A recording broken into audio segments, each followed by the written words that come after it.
রোকেয়াকে তো এখন পর্যন্ত ব্যাচেলর পয়েন্টে দেখানো হয়নি। মেয়েরা তো বেশিরভাগই ছলচাতুরি করে। অন্তরা কিন্তু দুষ্ট হলেও সে কিন্তু শুভকে আসলেই ভালোবাসে। অন্তরার আসলে বহুরূপ। আমার 10টা স্ক্রিপ্টের মধ্যে 9টা স্ক্রিপ্টই ওরকম 2 নাম্বার।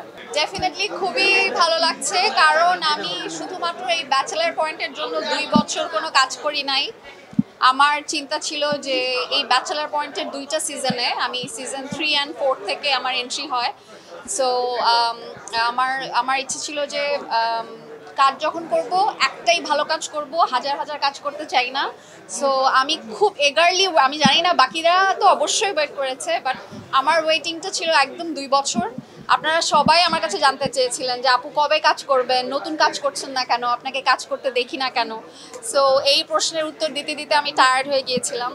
সো ফাইনালি এটার উত্তর আমি দিতে পারছি যে আমি কাজে ফিরছি এবং ব্যাচেলর পয়েন্টের মাধ্যমেই ফিরছি। এটা বলতে পেরে আমার খুব শান্তি লাগছে। সবচেয়ে মজার যেটা ছিল, আমরা যখন নোয়াখালী যাই, আমি যখন প্রথম অন্তরার ক্যারেক্টারটা করার জন্য নোয়াখালী যাই পুরা ফুল টিম। সো তখনও তো রোকেয়াকে তো এখন পর্যন্ত ব্যাচেলর পয়েন্টে দেখানো হয়নি। সো আমার মনে আছে আমরা যেই বড় বিশাল বড় একটা বাসায় শ্যুট করছিলাম, বাংলো বলা যায় ওটা। তো আমি আর কাবিলা যখন শ্যুট করছিলাম, আমার পিছন সাইডটা সবাই দেখতে পাচ্ছিল, এবং যেখানে শুটিং হচ্ছিল ওটার পিছনে গাছে আশেপাশে রেলিংয়ে মানে লিটারালি বানরের মতো মানুষ ঝুলে ঝুলে আমাদের শুটিং দেখছিল, এবং দূর থেকে সবাই চিৎকার করছিল রোকেয়া রোকেয়া রোকেয়া। সো সবাই ভেবেছিল যেহেতু নোয়াখালীতে শ্যুট হচ্ছে অ্যান্ড রোকেয়াকে কখনো দেখায় নাই, অ্যান্ড আমি ঘোমটা টোমটা পরা ছিলাম। সো অ্যাট ফার্স্ট আমাকে সবাই ভেবেছিল আমি আসলে রোকেয়া, বা এখনও অনেকে ভাবে, অনেকে আমার ফেসবুকে লেখে যে রোকেয়া রোকেয়া, বাট আমি আসলে রোকেয়া না, আমি রোকেয়ার ফ্রেন্ড অন্তরা। সো ওই এক্সপিরিয়েন্সটা খুবই মজার ছিল। অন্তরা চরিত্রটা এত ছলচাতুরি কেন? মেয়েরা তো বেশিরভাগই ছলচাতুরি করে, খুব কম মেয়েই আছে যে ছলচাতুরি করে না। অ্যান্ড অন্তরা কিন্তু দুষ্ট হলেও সে কিন্তু শুভকে আসলেই ভালোবাসে। সব মশার বিরুদ্ধে সুরক্ষা দিতে এলো বসুন্ধরা এক্সট্রিম অ্যারোসল, মশার বিরুদ্ধে এক্সট্রিম সুরক্ষা। অ্যান্ড আপনারা দেখছেন কিনা আমি জানি না ওই পর্বটা, যে পর্বটাতে ওদের মধ্যে একটু হাতাহাতি হয়, মারামারি হয়, এরপর কিন্তু অন্তরা নিজেই শুভকে বলে যে she wants to marry Shubho. So একটা মেয়ে যদি দুষ্ট হইতো তাহলে তো সে আর বিয়ে করতে চাইতো না, এবং সে এত কষ্টও পাইতো না শুভর সাথে রিলেশন ব্রেকআপ হলে।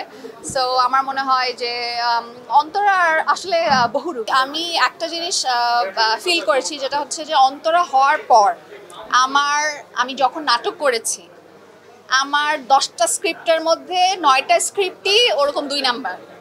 মানে অন্তরা যেরকম টাঙ্কিবাজ, ফ্লার্ট করে, এই করে ওই করে। সো মানে ওইটা আসলে এত বিলিভেবল জায়গায় পৌঁছায় গেছে। সো সব ডিরেক্টর আমাকে আসলে ওই ক্যারেক্টারই দেখতে চায়। এটা একটু মানে একটা অ্যাক্ট্রেসের জন্য একটু বাধার সম্মুখীন হতে হয় এই কারণে, বাট কিছু করার নাই। আমি তাও বলবো যে I still love to being Antara. আমি 10টা কাজ না করেও যদি একটা ব্যাচেলর পয়েন্ট করতে পারি, সেটা আমার জন্য আসলে মানে এনাফ আমি মনে করি। সেটা আই গেস ভালোই হবে। এখন সেটা পুরোপুরি ওইটা হচ্ছে অমি ভাইয়ের হাতে। অমি ভাই কিভাবে অন্তরাকে পোর্ট্রে করবে, অ্যান্ড অন্তরা কি এই ব্যাচেলর পয়েন্টের গ্রুপের সাথে কোনো দুষ্টামি ফাজলামি করবে নাকি, ওটা আমি এখনো জানি না, যেহেতু আমি এখনো শুট স্টার্ট করি নাই। বাট শুভ আর অন্তরার যে কানেকশনটা সোফার আমি যতটুকু জানি যে ওইটাও থাকবে, অ্যান্ড হয়তো পাশাপাশি সেটাও হতে পারে। You never know. ঈদ মানেই হচ্ছে আমি ওজন আমার বেড়ে যায়। সো যেহেতু ঈদের পরপরই আমি যতটুকু জানি যে সেকেন্ড লটের শ্যুট শুরু হবে, সো একটু কম খাওয়ার চেষ্টা করবো। আর শপিং কোরবানি ঈদে আসলে আমার ওরকম শপিং করা হয় না, রোজার ঈদের পুরান কাপড় দিয়ে আমি কোরবানি ঈদে চালাই ফেলি।